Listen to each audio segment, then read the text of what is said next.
new intellectual property within an intellectual property. Oh, this is going to be Clone Wars style? Yeah, this is still Clone Wars style. Okay, I can't do a Clone Wars voice, though, so it's going to sound weird, because I can't do it. Just like, do that really quick.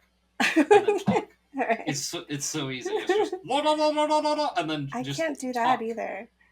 You can do it. Okay, that's going to be real bad. Yeah. It's that. It's exactly that. But then you do that and speak with that. That's exactly what it is. Okay, I got it. Yeah. Give it a shot. That's it. That's it. There's been a murder. Yeah, now just, that's actually good. You did it. That's what making voices is. It's just doing weird things with your voice box and then talking. Okay. That's all it is. Okay, I got it. I'm so proud of us. I've never been able to teach somebody how to do a voice before. Nobody's ever been able to teach me how to do a voice before. This is new territory. All right, this is exciting. I feel armed with new tools now. Okay. A new intellectual property within an intellectual property. There's been a murder in the Jedi Order. In the premiere episodes of The Acolyte, ancient cop-faced Jedi are stunned to stumble upon a murder! Devin and Peter will discuss.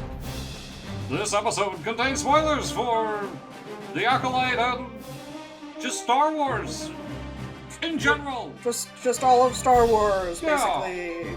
Yet somehow none of it. I mean, the show doesn't, but like, we will spoil Star Wars. Yeah, we're going to. The show contains spoilers for The Acolyte, episodes 1 and 2. That's it. There we go. Yeah, there we go. Okay. Hi, I'm Peter. And I'm Devin, and this is I Am No Acolyte, part of I Am No podcast. Today we'll be discussing the first 2 episodes of the new show. So, some of the feedback we have gotten from our last season when we did Ahsoka has been that our episodes run a little bit long. Yeah, and that feedback has come almost entirely from us. Yes.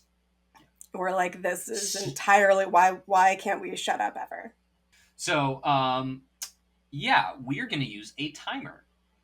And we think it'll be a fun challenge. It's going to be interesting. We're going to hold ourselves to this and really try and keep these episodes tighter for you guys and for all of us. We're going to fight this addiction to talking so much. We're going to be each other's accountability buddies and make sure that we're sticking to that. Exactly. Budget-wise, we need to buy the game Outburst, so we have that timer with the sand. Right now we're using our phones, and screen keeps going dead, and that's not going to work in the long term. It's just not. I need to see the sand falling. Okay, if we can get to the end of this in under 30 minutes, we will be golden. So I'm starting a timer for 30 minutes starting now. And podcast, go! Okay. Quick, say the things! All right, so for this first segment, we're going to call this segment, What is This? Instead of recapping the episode, we were just going to describe what even is this show that like no one was expecting. It's not tied to an old character or anything like that. So we're going to blurt for 30 seconds what we think it is. Devin, would you like to go first? I will time you. And go. Oh, okay. Person, it's 100 or so years before the original trilogy, and it's the High Republic era. Jedi are everywhere. Oh no, someone's killing them. Who is it? We think it's this person, but oh wait, no, it's not. But wait, twins? And now we're here. That's great. You had 10 seconds left on the clock. Oh, under budget and ahead of schedule. Under promised, over delivered. Crushed it. All right. Absolutely. Okay, now I'm going to set up a timer for myself. Okay. Reset. Here we go. And go. It's Star Wars, but like Star Wars and Clue at the same time because they're solving a murder. And it's also One Tree Hill because you've got like really drama boys going on who are taking off their shirts all the times. But it also has like a little bit of a like super swagger samurai character going on in it. So there's a lot in a little, but I'm very excited for like drama Star Wars while it's also like mystery solving at the same time. Done. You did way better than me. I had 3 seconds on the clock. You had 10. Well, I think we nailed it. I think we're doing good. Me too. Cool. I'm proud Awesome. of us so far. Now we'll slow down a little bit. We can give this a little bit Let's more time. slow This it whole segment, down. We're gonna slow it we're gonna down actually now. converse. We're gonna converse. We're gonna have for about 5 minutes. We're gonna talk about how does this relate to the Star Wars universe. Um, yeah, I'm gonna start the timer now. Devin, do you know of any other Star Wars material that this show's content ties into? So this is set in the High Republic era, and there have been a series of High Republic novels that have been coming out over the last novels and comics. There's a whole multimedia collection basically set in the High Republic era. So this is what Disney has mostly been focusing on in print material the last few years. This is the first thing on screen that's set in that era. So that is exciting. It does not really tie into the books so far. This is set a good amount after where the books are set. They're a little bit further in the past. So and I've been reading all of them and really enjoying them. But the only tie-in so far to those books is the character of Vernestra, who, because she's Mary Ellen, they have long lifespans. So she's actually probably, I think, probably over 100 years old, maybe between 100 and 150 years old in this. Oh yeah, when they established her age at the beginning, I Oh, was did like, they? okay, so she's gonna. She I missed had a that. line, I think. Oh, this is what it was. She said to the main character, "I remember when you were just a boy," and I was just like, Oh, okay, right. he old Yeah, enough right. for that to kind of establish she ages really slow. Correct, So correct. So the books, the books that take place the farthest in the future, because there's phase one of the High Republic books is set about I think about 230 BBY, which is before the Battle of Yavin, and then mhm. phase two of them takes place further back than that. I think it's about 380 BBY, and then this takes place about 100 BBY. Yeah, the show takes place 100 years before the rise of the Empire. So that yeah, and then the I think 100 years before Phantom Menace is what I read in some okay, places. So like 132 years before roughly BBY right, is where it would put and it. then the High Republic books, phase one of the High Republic books, which feature Venestra, take place about 100, roughly 100 or so years before that. So in those books, Venestra is young; she's like a teenager, and she's a great character in the book. So some of the criticism that I'm seeing of the show is around Venestra's character being really wooden, and I'm interested to see where it's going to go with her character because she's the only character from those books who's in this show. She's the only tie-in so far. I didn't Um, think she was wooden. I thought she was like actually toxic, yeah, well, like there's a lot. which I can get into. Yeah. Yeah, I think we will. But If she's wooden, she's it's because she feels like a Doctor Who character. right. So and but one of the things is that that's very very antithetical to her character from the books when she's like a bright-eyed young optimistic young Jedi. She's really awesome, really compassionate, Mm-hmm. really great, and she's one of the best and most beloved characters among people who have read those books. I think I really love her. Okay. We have So 1 minute left in this okay, section. all right, thank you, one. Mm-hmm. So she was now I distracted myself.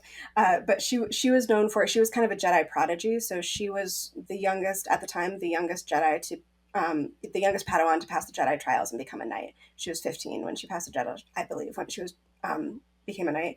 So she was kind of known as a prodigy uh, in that area, and but was like just really great, went on those adventures and stuff. So to Like see her 30 now, it's just seconds. a very big departure from that character. Okay, sorry, I left you with 30 seconds for this. I'm actually glad you have so much to say about this because I don't know as much about what's in the books Well, that was why I right was like, now. So I know that I have that background and you don't, so I was like, I'm just going to take all this time for myself. yeah, all my knowledge is the video games, which all of which have been kind of like abandoned unless they're going to make references. We ran out of time. Um, yeah, I think we did good on our first 5 minute conversational piece. I think that was pretty good. Because I just took Did you all the get to? time and didn't let you talk. Well, you had things to say. It worked. Yeah, Yeah, it worked yeah. out. Audience, if you're Team Peter on that one, you think I should have said more things, even though I had nothing to say. Please reply in the comments. We wanted to hear Peter stammering and saying nothing. Yeah, I will happily chime in and remind you, I have absolutely no dog in that fight. No dog at all. I have nothing to Not a contribute. loath wolf, not a loath cat, this is not Ahsoka. We can't quit our rebels love. All right, so we were thinking 1 minute each for our overall impression of the episode. Should we extend that to 2 since we're doing such a good job? Let's treat ourselves to 1 extra I minute think we each. should. We We're gonna treat deserve it. ourselves mid-episode. Treat yourself. Yeah. Really wish we had like a sound cue for like just people partying in the background. Like, yeah. Okay, resetting timer. Overall impression of the episode. I'm gonna go first on this one. Boom. This show really kept my attention the whole time, which is cool. Especially because I noticed afterwards there were very few jokes in this. I don't remember a lot of jokes. I feel like one of the best ones was when Daphne Keene pointed out, or we could just do this thing that's obviously smarter than your idea. And I was like, her idea, it's not even a joke. It's just her idea is so much smarter than the other person's idea. Yeah. That it's just hilarious. Right. But like, other than that, there was not a lot of humor. But it still like was able to like keep me drawn in, and like I need humor to keep me drawn into something. Otherwise, I don't care about the characters, and it's a hard line to walk. It's hard to do something like that. It gets done all the time, but it's not easy, especially in television. I think because we're kind of at a point where we've seen it all. There's just so much TV, so yeah, I was definitely impressed by that. Because there's also a lot of Star Wars stuff out there, and not all of it is perfect. So, for the most part, for this being a pilot season premiere, I felt pretty good about it. I did have some things I was a little disappointed in, where it essentially amounts to I wish they took more time. Like, I wish they milked certain things a little bit more. Yeah. Like, I thought we could have done with a few more slow lead-ins, that kind of thing, so we could kind of feel the drama and the mystery of the show. Yeah. Like, it's showing us some ancient old stuff, and I didn't really feel the weight of that from the cinematography and the time they took, and that was my big nitpick. Like, in Ahsoka, like, we had that lead-in with that music, and then, like, they kind of took their time introducing us to people, and I was like, that worked. That was powerful for saying, now something pivotal is about to happen. And I'm out of time. Right on the money. Yeah. All right. Nice. Yeah. It's like that moment where like it goes 1, 2, 3 in Mario Kart, and you press the A button right on the 3, and you get the power boost. Well, it's easier for you because you have the timer in front of you, and I can't see it. So you have a little. You're able to kind of like ride it right up to the line. I don't know where I am on time. I will give you more cues. I will whisper them. Okay, whisper them so that I can hear them, but the audience can't. We got to get that plastic sand thingy. That'll help. And then we have to time that timer to find out what it's got to be like, what, a minute or 30 seconds? I don't know. It's one or the other. Okay, we'll figure it out. Okay. We'll workshop that for next week. Okay, overall impression of the episode. Devin, go. Okay, I also really loved it. It also very much kept my attention. I enjoyed it thoroughly. I also had, some things, mostly, I guess, kind of like character things, but not really. I like the characters a lot. I don't really have that many complaints about it. I think it was a really solid start. I think there's a lot to love about it. I think it had some good kind of style references and influences from the original trilogy that kind of harkened back, which I really enjoyed. Even starting from like the beginning, like the blue text in the beginning, and then in the credits, like the blue text that was very, ooh, yeah. That was just kind of, I did like that. Yeah, it's a nice little touch. But yeah, I thought that the characters were really good. They drew me in. I like the actors. I think Amanda Sandberg is doing a really lovely job. I found her really likable where I was supposed to find her likable, and really menacing where I was supposed to find her menacing. So I think that was done well. I think that the scenery, the different planets, there's a lot of different planets in this episode. It was cool to see them. They looked good. Uh, and yeah, I thought that the pacing was pretty good. I'm excited about it, and I like the kind of the mystery aspect of it. I think that they're building suspense where they should be, and not taking too much time to build suspense where they don't really need to. Like the twin reveal, I appreciated that they didn't take too long to get to that, because it, like, after a while it becomes pretty obvious when you're where you're expecting it. So I liked that they didn't drag it too far past the 15 point. seconds. Thank you. They didn't drag it too far past the point where you start to suspect it, to the point where you get like, well, obviously it's twins. If I can figure it out, how come they can't figure it out? You know what I mean? Bonus 15 seconds. Bonus 15 seconds. No, that's pretty much what I wrapped up what I was saying. Oh, that was everything? Yeah, you nailed it? Okay. I got it. I gave you a bonus because I was going to give you a bonus because I was like, oh, I forgot to give you more. Oh, cues. I appreciate it. I want to give us a bonus, like 3 minutes to chat about something you brought up that I thought was cool. Okay. So I'm going to start that now. Okay. 2 things you pointed out. Before you do that. Stop it. Okay. Stop that. Because we're almost at our halfway point of the whole episode. We're almost at our 15-minute mark. So I'm just giving you that cue. Yes. That's good to know. But we're also at our halfway point through our outline. Yeah, we're keeping pace. We're looking good. I think we're keeping on track.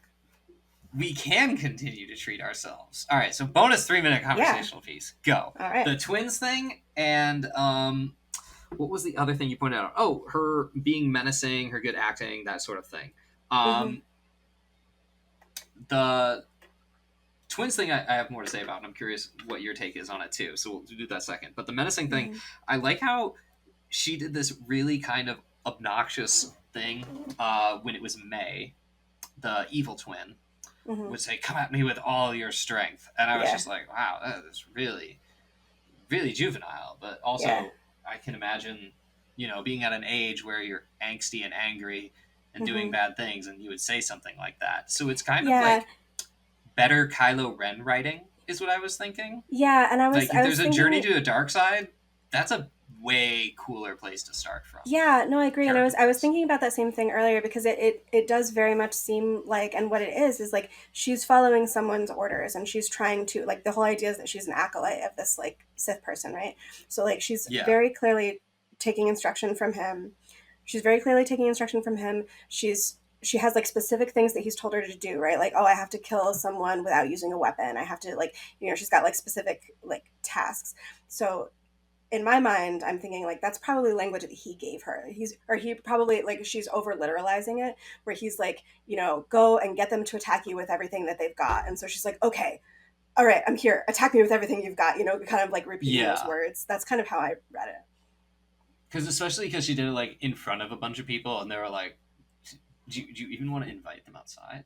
Right. Have an awkward pause so people leave. They're like, you haven't done this approach someone in a bar and pick a fight thing before, have you? Right, and then she says the exact same thing to the next guy. Right. So it's like, okay, this is like a rehearsed, planned thing. It kind of makes it seem like she's, like, kind of nervous, like she's just got to go to this, like, script that she's got, right? Yeah. If we're going to see someone on their journey to being a villain, or just, like, thinking they're in that direction, whether they get there or not, like, this is a cooler place to start than, I wear a mask, I have grandpa issues, and I'm basically already a dick, like Kylo Ren was. I was like, there's nowhere to go. He already is a villain. He already does, like, suck and has all the power to be it's like, if a Nepo is like, I want to be really good at being bad, it's just like, you can do whatever you want. You already have all the power. Right. Yeah. This is very early in her. Like, she's still very much trying to impress this guy. She's still kind of learning. She's trying to, like, remember what she's supposed to do and be like, okay, I'm supposed to do this, and then I'm supposed to do that. She's got specific tasks laid out ahead of her that she's trying to, like, she's on assignment basically, and she's, like, trying to get a good grade. So she's like, all right, I got to make sure that I tick this box, and Yeah. That's 3 minutes. Okay. We have to cut it. Yeah. Okay. All right. I'll say my thing later. Yeah. I mean, I had a second thing in there too. I'm gonna have to see if we get to it later. We'll work it in later. Or we won't, and that's just the drama of this game. That's the stakes. Those are the stakes. I want to say things. I want people to hear me say things on a podcast. That's the sacrifice that we make to keep this a tight 30. Not everybody cares about all the things you want to say. Not everything gets to be said, and that's just life. Yes. Somewhere out there, someone's like, a white man finally said it. God, he understands. Not everything he says matters. Where are we in this? Okay. Things we would have liked to have seen done differently. Okay. No, we skipped favorite parts. We did? Oh, we skipped favorite. I skipped favorite parts. That's why there's two of us. Okay. Do you wanna go first? Okay. The thing I was going to say in the other section was I really loved Amanda Sternberg's delivery of the line in that very beginning intro scene, when she comes in and she says, "Attack me with everything you've got," or whatever that line is, and Indara says, "Jedi don't attack the unarmed." And her delivery of when she's like, "Yes, you do," like she just has this simmering rage and like this real, like it's quiet, but there's a lot behind it, and I thought that line just like gave me chills. It was really, really well delivered, I thought. Yeah. Another thing that I really loved was the fight choreography. This was one of my favorite things about both episodes. The fight choreo was so good. In both There's of them. a variety of it too. Yeah. It was so well done. Such a heavy focus on different martial arts. I was reading about it. It was a combination of like Taekwondo, Krav Maga, and Western boxing, I think. Nice. But they really put such an emphasis on making sure that looked really good, and it did. It was like a level of one of the. I was looking at the stunt team that did the fight arranging and stuff, and they had one of the guys worked on one of the John Wick. One of the John Wick movies and some other things. It was really good. The other thing that I loved, I was so excited to see, is iris wipes. I love to see iris wipes in Star Wars. It does not feel like true Star Wars unless there's iris wipes. And the first one, and like the first scene, I was like, yes, iris wipe. That's an exceptional thing that you're excited about. I'm 20 seconds. So excited about it. Oh, I still have seconds. I'm going to go back to fight choreography then, because they also worked on Shang-Chi and Iron Man and a bunch of other things. Oh, cool. That makes sense. Sorry. This is not a conversation. This is your time. From the stunt time. No, it's okay. You can chime in as long as you're agreeing with me. Yeah. But I just wanted to say more about that, because that was just one of the highlights. And I'm looking forward to seeing more of that. Hell yeah. I liked any time Daphne Keane was on screen. I really liked her character, that she's like new Padawan, but like clearly very intelligent. Yeah. But she had like a little bit of sass to her. And I'm a big Daphne Keane fan. I think she's a great young actress. And anytime her character was kind of giving Yord shit, loved that. Yes. Because Yord has such a cop face, and he's such a basic bitch. And I know that's intended. Like, that's not a hate. Like, whoever is playing him, I haven't looked up his name, but he's doing a good job of being like, your character's arc clearly is like, everything isn't supposed to be like structured, do exactly what you're told, that sort of thing. He's very, Scott Summers, but in the most obnoxious way. Yes. And stuff. That's also why earlier when I was like, this is like Star Wars, but like it's kind of Star Wars Bridgerton, One Tree Hill, because we have a drama boy. I'm 100% aiming all of that at Yord's character. Yeah. Mr. Put Your Shirt Back On character, who thinks he's all holier than thou, but still thinks it's important to have a sexy Jedi bod. CW double standard much. Yeah, I have lots of jokes about that, but I don't want them to turn into just random mudslinging. It's just, from a silly perspective, I feel like that's fitting.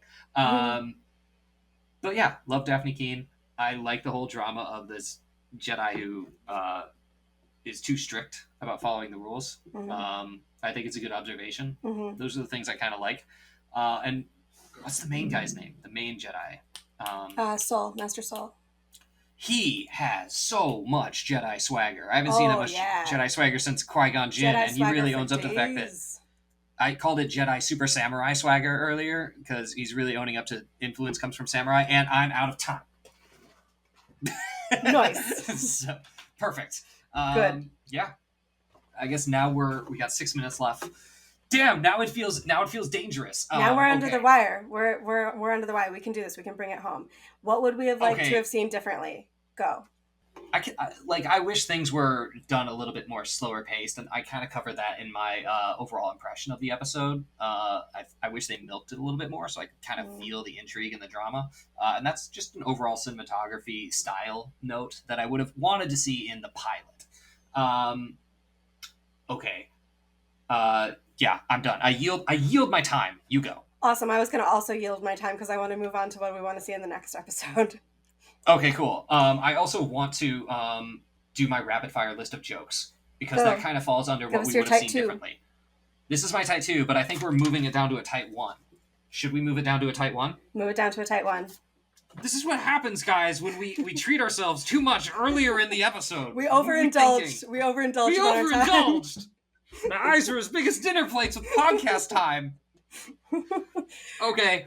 Rapid fire list of jokes. Timer starting. Go. Did anybody else notice this, or does the Jedi Temple from this angle in one of the overhead shots really look like the LAPD building here?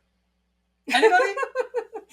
I'm really feeling some ACAB vibes, and I'm not against them. It really kind of goes to show this is why the Jedi eventually, shit the bed. Also, in case we all forgot about it, share droids exist.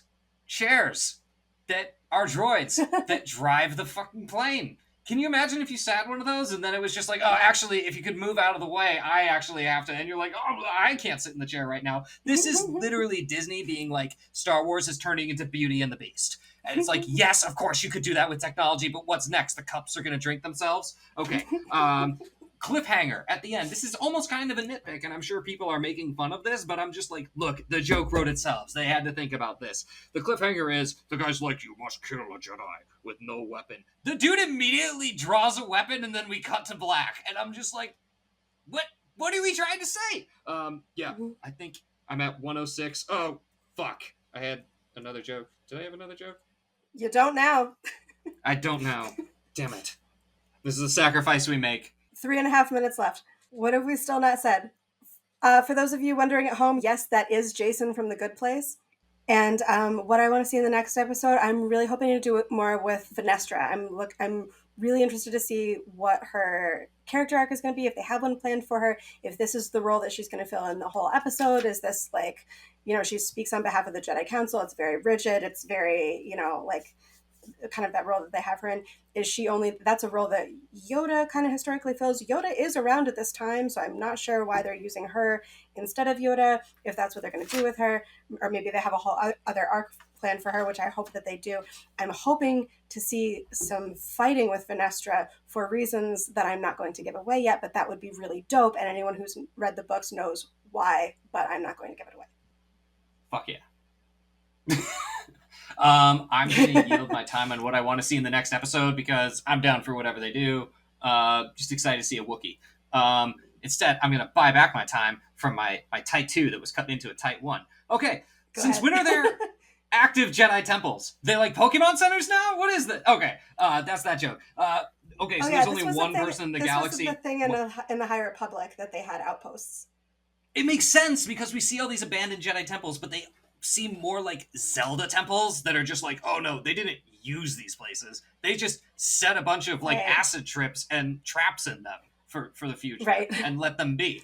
Like, if we go back in time in the Zelda universe, did people use those temples? We're running out of time. Okay, so there's only one person in the galaxy with Jamaica vacation dreadlocks, but a COVID mask is going to help? Come on. Why are you even wearing a mask? Okay, since when are the Jedi condescending about tattoos? That's not even a joke. That's just a serious question. Like, because he was all like, it doesn't matter what I think, but I was just like, yeah, but if your mom says that, right? Come on. Mm-hmm. Okay, so anyways, I yield my time. Those are all my jokes. What's next? Next is our silly question, and I'm going to propose that the silly question exists outside of the 30-minute time limit. We did not discuss this. We have 1 minute left. 1 minute. Okay. Yeah, we have 1 minute. This is bonus. But I don't. We always give you guys a silly question. This is bonus. Yeah, we Yeah. got to do this, and I feel like we It has to happen. shouldn't squander it. Yeah. So, We and also so didn't I count our for intro. So guys, we have an intro. We have a silly question. Those are just a given. Those are a given. They happen no yeah, matter what. those don't count in the 30s. Those are Yeah. freebies. All right. I have 11 seconds. Something we've never seen. We got to see a female Neimoidian.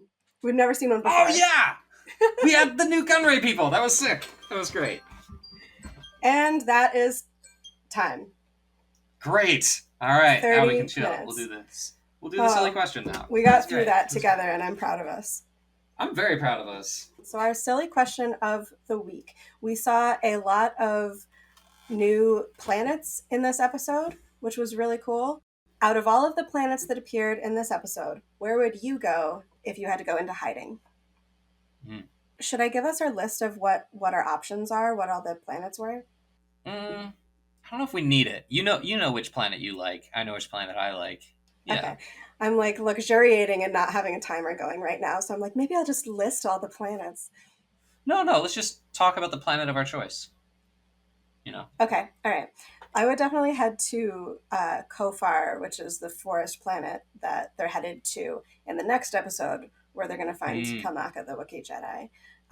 But that looked beautiful. I love the forest planet, and that is probably where you would find me. And probably in the next episode, we're going to find that there's some like huge carnivorous spiders or something that are going to make me change that answer. But for now, from what we've seen of Kofar so far, which is like 2 shots, that's my pick. Yeah, no, I like that for you. It definitely, of the planets we saw, it had the most jungly and like pretty vibes going on. Be a good tropical spot to visit. Yeah. I am gonna go with Olega, which is where they spent a good part of the second episode on. It's your run of the mill. There's a, kind of beat up town where people hide in barrels, like Aladdin style, from each other and things like that. But what stuck out to me about Olega compared to other planets in Star Wars where they go through the same sort of hijinks like Lothal is this planet at this time in the galaxy's history has and I've already made a joke about it, a local Jedi temple. As if it's like a local police department. And when people... It is. It's literally just like the Jedi just had like outposts places. And for some reason, even though they're like at the height of their power before Star Wars, those seem abandoned everywhere. And like abandoned so hard that like you have to find them, and they have traps and ghosts. Like that's a pretty distinctive. But at this point, they're just little cop stations. Very humble ones, to the point where a little kid knocks on the door and they're like, "Go away." And I'm like, that's a very specific cop station. Are you vibe. like the word? Yeah. Are you like the gatekeeper Munchkin from the Wizard of Oz? Yeah. The word local Jedi temple is so casual and cute that I'm just like, this is some small town planet shit. Oh, gone down like, to ye old Jedi temple. Ye old little Jedi temple. Yes. So Olega clearly is a planet where it's just fun to fuck with Officer Krupke of the Jedi Order. It's fun to do some cow tipping on this planet and see what you can pull one over on your local Jedi temple. And since we're really turning them into LAPD/cop-faced, we'll just read your minds. Like, Jedi are kind of dicks in this series. Olega is the place for your troublemakers to hang out. And speaking of Jason from The Good Place, who is on this planet, 100% predicting he is the Sith Lord, because that's just hilarious, and he's just masquerading as just clueless Aladdin on this planet. That would be amazing. So into it. Redemption for the fact that we never did it with Jar Jar, Yes. That's what we're doing. Oh my god. Because he's definitely smarter than he lets on. Yeah. To the characters, but we've seen it. We know he's smart. He's like, I'm dumb, but also I'm going to nudge you in the right direction. I really I'm dumb, but I'm going to be great at lying. 100% I want that to be it. Yeah. As far as missed opportunities go, it will be one if we don't get that. So, yeah. It would have to be pretty friggin' good for it to be something that makes me go, I'm glad it wasn't that. But yeah, that's why I pick Olega for the troublemaking. Right. Solid choice. Well, that's our show. Thanks for listening. We'll be posting new episodes whenever we get them done, whenever they're ready. Bye. Bye. Bye. Bye. Just pick whatever is the best bye. Yeah. I'm the Yeah. best bye. It's Pride Month. Have some respect.